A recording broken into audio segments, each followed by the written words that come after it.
Let's mic news at 6। भारतीय share बाजार आज मजबूती के साथ बंद हुआ। सेंसेक्स 790 अंक यानी 1.04% बढ़कर 76,991 पर और निफ्टी 197 अंक यानी 0.83% चढ़कर 24,021 पर पहुंच गया। ऑटो, मेटल और एनर्जी को छोड़कर आईटी, रियल्टी और प्राइवेट बैंकिंग समेत ज्यादातर सेक्टरों में खरीदारी का जोर रहा, जिससे निफ्टी 24,000 के स्तर को फिर से हासिल कर गया। इंटरग्लोब एविएशन, अडानी एंटरप्राइजेस और टेक महिंद्रा जैसे शेयरों में अच्छी बढ़त दर्ज की गई। भारतीय रुपया भी डॉलर के मुकाबले मजबूत होकर 94.65 पर बंद हुआ। इधर सोने और चांदी की कीमतों में आज तेज गिरावट दर्ज की गई।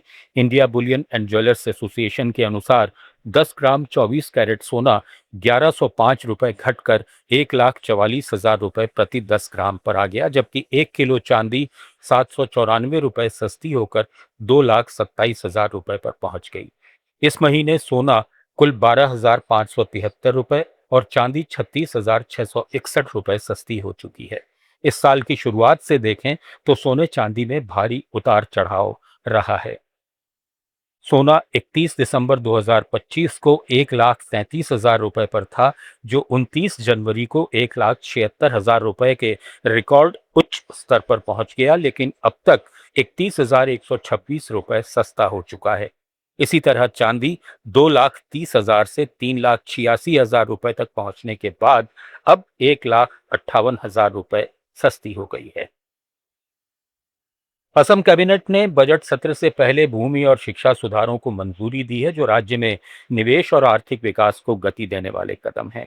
मुख्यमंत्री हेमंता बिस्वा शर्मा की अध्यक्षता में गुवाहाटी में हुई बैठक में Assam regulation of reclassification and transfer of lands संशोधन बिल 2026 पास किया गया, जिसमें कृषि भूमि को माइक्रो खादी उद्योगों और सौर ऊर्जा परियोजनाओं के लिए ऑटोमेटिक ऑनलाइन सेल्फ रजिस्ट्रेशन के जरिए नॉन एग्रीकल्चर उपयोग में बदलने की सुविधा दी गई है। इससे डिप्टी कमिश्नर की अनुमति की देरी खत्म होगी। एमएसएमईज, हाइड्रोकार्बन और अन्य प्राथमिकता वाले क्षेत्रों में निवेश तेज होगा और औद्योगिक विकास को बढ़ावा मिलेगा। तमिलनाडु सरकार ने नवजातों के लिए एक नई योजना की घोषणा की है, जिसके तहत सरकारी अस्पतालों में जन्म लेने वाले प्रत्येक पात्र बच्चे को 1 ग्राम सोने की अंगूठी दी जाएगी। थाई मामन गोल्ड रिंग स्कीम नाम की इस योजना पर राज्य सरकार सालाना 756 करोड़ रुपए खर्च करेगी। योजना का लाभ 22 जून 2026 के बाद सरकारी अस्पतालों में जन्म लेने वाले बच्चों को मिलेगा, जबकि इसका औपचारिक शुभारंभ 15 सितंबर को किया जाएगा। सरकारी आंकड़ों के अनुसार तमिलनाडु के सरकारी अस्पतालों में हर साल करीब 4.5 से 5.5 लाख प्रसव होते हैं, जिससे ये राज्य की सबसे बड़े प्रत्यक्ष लाभ हस्तांतरण वाले सामाजिक कार्यक्रमों में शामिल हो सकती है। सरकार का मानना है कि इससे सरकारी स्वास्थ्य सेवाओं के प्रति लोगों का भरोसा बढ़ेगा और संस्थागत प्रसव को बढ़ावा मिलेगा। बढ़ती सोने की कीमतों के बीच ये योजना राज्य के राजकोष पर बड़ा वित्तीय दायित्व भी डालेगी। त्रिपुरा सरकार ने राष्ट्रीय डेयरी विकास बोर्ड और Gomti cooperative milk producers union के साथ त्रिपक्षीय समझौता किया है। इस समझौते के तहत व्हाइट रिवॉल्यूशन 2.0 के लक्ष्य के अनुरूप व्यापक डेयरी विकास योजना लागू की जाएगी, जिसमें दूध उत्पादन बढ़ाने, डेयरी सहकारी समितियां मजबूत करने, आधुनिक प्रसंस्करण ढांचा विकसित करने और किसानों की आय बढ़ाने पर जोर रहेगा।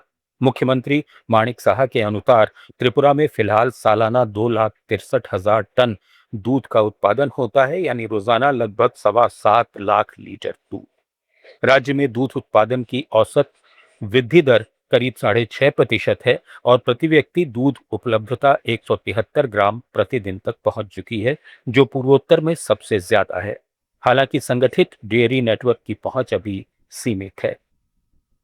आंध्र प्रदेश सरकार ने करीब 34,000 करोड़ रुपए के निवेश प्रस्तावों को मंजूरी दे दी है।